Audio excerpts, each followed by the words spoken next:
What's up, tribe? How you guys doing? Go ahead and hit that subscribe button, and hope you like this video. This is going to be your review for Married to Medicine Season 8, Episode 5.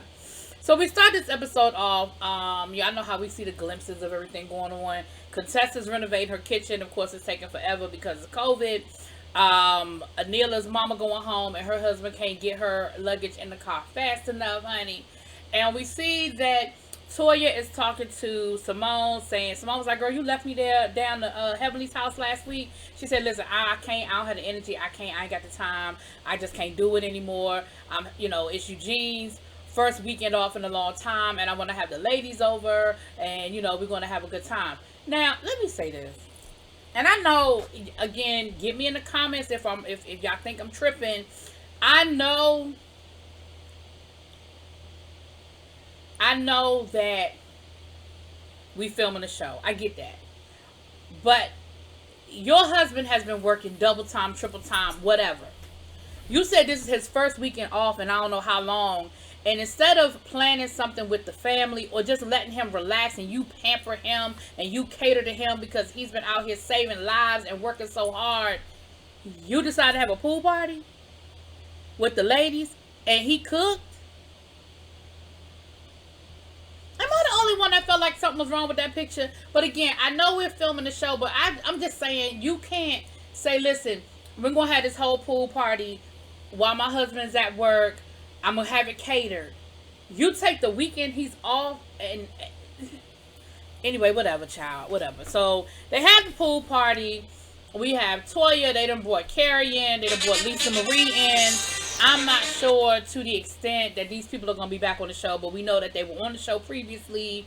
And, Toya even made it, Anila's there and Simone is there. And they even made a comment about Lisa Marie leaving us.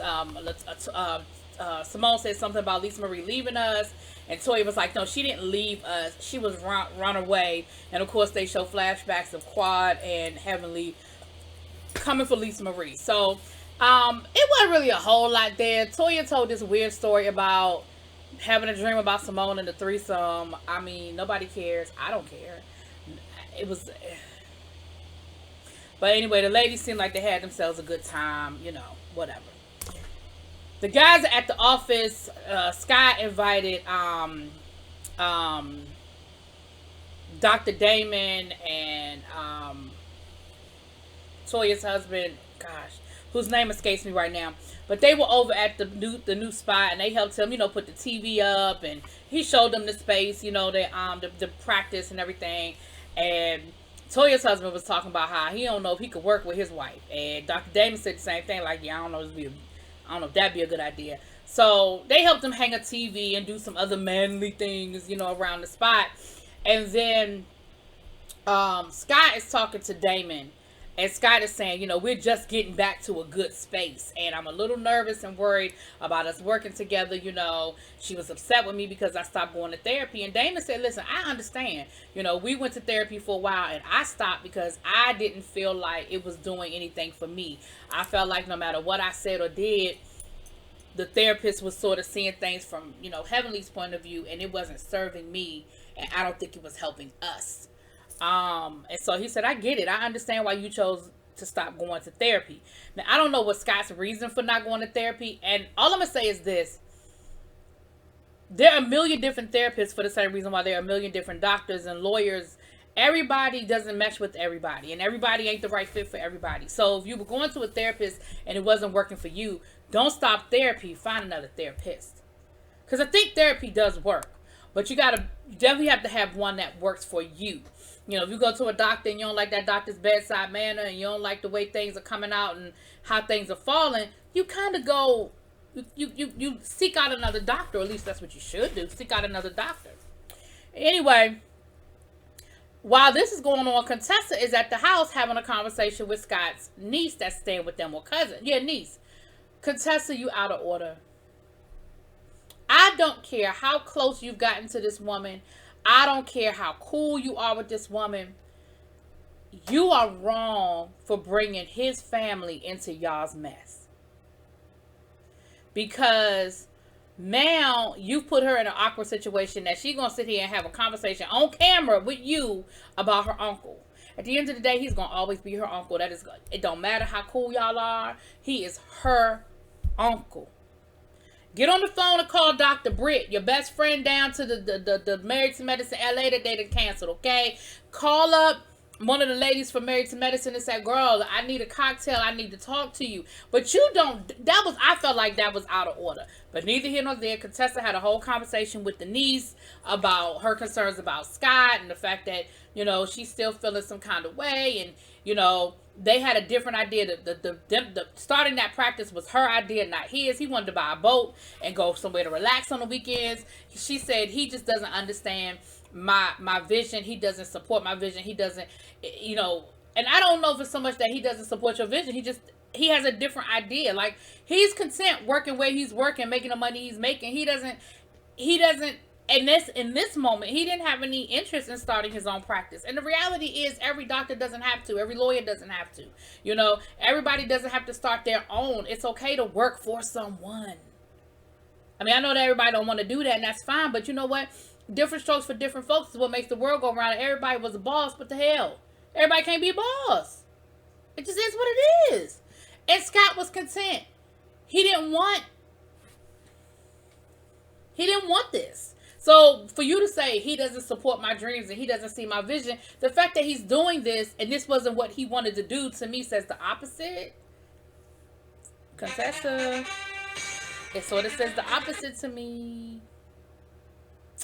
Anyway, so then we have Heavenly and Jackie meeting up for lunch. And Heavenly says, shoot, I feel like I'm cheating. Because this is normally what you and Simone do. Y'all usually do lunch, and I feel bad. I feel like, I feel like I'm the defunct Dr. Simone in this situation. And she says, listen, what do y'all need to do to bring this back together? She said, me and Simone talked. And here go Heavenly. She did the best she could. I mean, she did the best she could.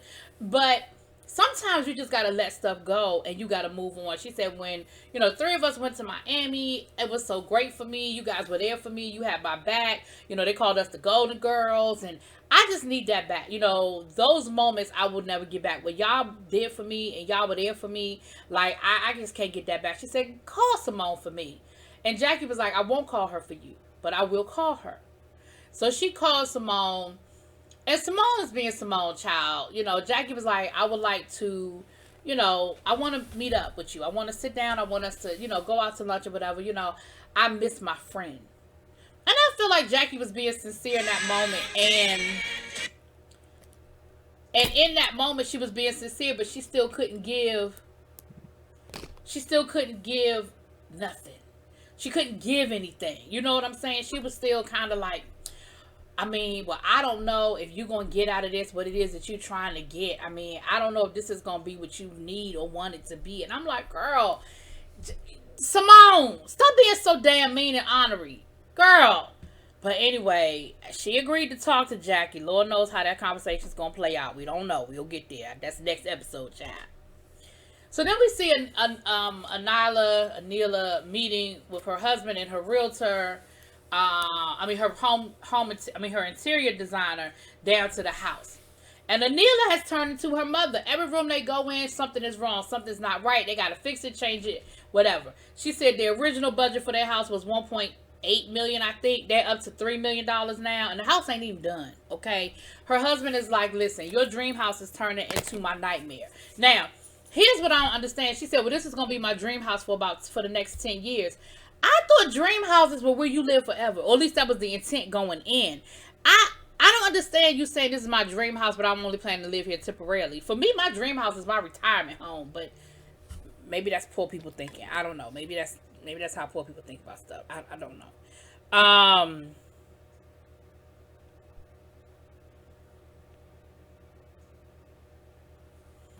Sorry. And then we find out, and you got to read between the lines. You got to read between the lines, because basically what he is saying is, listen, I had to shut my practice down for 10 weeks. And I do elective surgeries. Elective surgeries were pushed to the back burner. And I am just starting to now see people who were supposed to have surgery in March. They're literally just coming to me now to get their surgery. And yeah, it's picking up now. But because he said somebody he had 10 procedures or something, and she was like, "Oh, good, things are picking back up." And he was like, "Yeah, I guess." And he said that they took a big hit. So what I need you to read between the lines, Anila, and hear what your husband is telling you. What your husband is telling you is that financially right now, y'all a little tight. I ain't saying broke. I'm not saying y'all can't afford that house. I'm saying it's a little tight. The budget that y'all probably was using to build that home ain't there no more. Maybe it turned into y'all emergency fund during the pandemic. Maybe y'all had to cash out some stocks. Maybe y'all had to do some stuff. Because remember, for those 10 weeks that his practice was closed, he still had to pay his people. He still had to pay insurance. He still had to pay for the lease on the building, equipment, whatever other bills and overhead he had. He had nothing coming in, but he still had the same amount of money going out. And I think that you need to, 10 weeks is a long time, y'all. 10 weeks is, I mean, it's a long time to be out of work. It's definitely a long time to be out of work when you're a business owner and you are still having to pay people. A lot of people were still paying their people at least a percentage, or at least carrying their insurance. You know what I'm saying? And so, I don't know. I just think you're not. And he was trying, in the nicest way he could, I think he was trying to let her know, listen, we ain't got the money for all this. All this that you trying to do, we ain't got the money for it. Like, I get it that this is what you want. These were your thoughts and your feelings. But we ain't got it. We ain't got it. And she wasn't hearing him. And I don't know. These women just, oh gosh, they're so selfish. Anyway, something else we found out. I learned something new tonight. I did not know that men had the equivalent of menopause. It's not called menopause. It comes solely something different. But Eugene is dealing with that, where his testosterone levels are low, and it was making him lethargic. It was taking away his sex drive and things like that. And we know that. We've seen that in past seasons where LaToya complained about how Eugene wasn't, you know. But we find out now that it is definitely, it's connected to his testosterone levels, and that men go through that just like women go through menopause. And so we had this whole scene where Toya had to shoot the man up with his testosterone, and she was, listen, I get it though. I'm because for a while I was on blood thinners where my mom had to give me a shot, honey, for about, how many months was I on them blood thinners? Anyway, it was a while. My mom had to give me a shot. It's a lot. It is a lot. It is a lot. But I thought it was interesting and definitely something to bring attention to, that men, especially when men start feeling that way, they need to go to their doctors and find out, because it could be something that simple. It could be something as simple as you might just need to get your little testosterone and you get your thing, Then the last 20 minutes of the episode was Toya taking Michael to college. Listen, I'm here for it. I love it. It's great. But I ain't about to sit here and go through 20 minutes of Simone taking Michael to college. I'm happy for him. I'm hoping he's doing well. I know he's going to be a big adjustment because he's spoiled, rotten, coming from a spoiled, rotten household, going into an environment. We know that she's a little apprehensive because of what happened with Miles. The fact that, he went to school and he didn't really do that well. But Michael is different. He has a different personality. He's got basketball and other things like that I think Miles may not have had those outlets. But it was great. It was cool. We saw it was hard for Simone to sort of let go at the end. Listen, my mama cried when they dropped me off at college, and I never understood it. I never understood my mama crying, because my mother never. I'm not gonna say my mother wasn't an emotional person, but she's not a big emotional person when it comes to stuff like that. And so that, I was like, she was crying. Anyway, so that was that, y'all. Y'all let me know what y'all think. Drop it in the comments. Peace.